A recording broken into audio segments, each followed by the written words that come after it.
আমাদের জীবন কারোর জন্য থেমে থাকে না।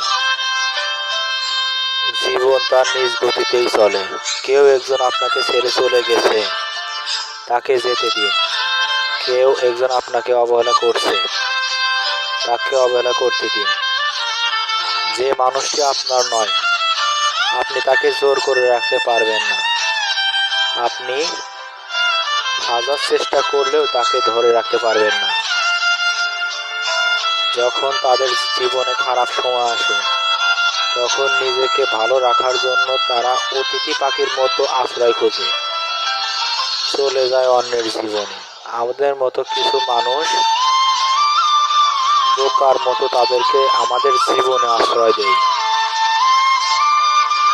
তাদেরকে নিয়ে আমরা স্বপ্ন দেখতে শুরু করি। তাদের নেশায় আমরা যখন আসক্ত হয়ে যাই, ঠিক তখনই তারা আমাদের জীবন থেকে চলে যায়।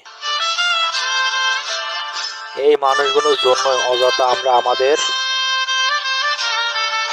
মূল্যবান সময় নষ্ট করি, যা নিছক বোকামি ছাড়া আর কিছুই না। আমাদের নিজেদের ভালো থাকার চেষ্টা করতে হবে। অন্য কেউ আমাদের ভালো রাখতে পারবে না। স্বার্থ ছাড়া এই শহরে কেউ কাউকে প্রিয়জন বানায় না। অন্যের ওপর কখনো ভরসা করবেন না। অন্যের কাছে কখনো প্রত্যাশাও করবেন না। প্রত্যাশা আমাদের জীবনের দুঃখের অন্যতম কারণ।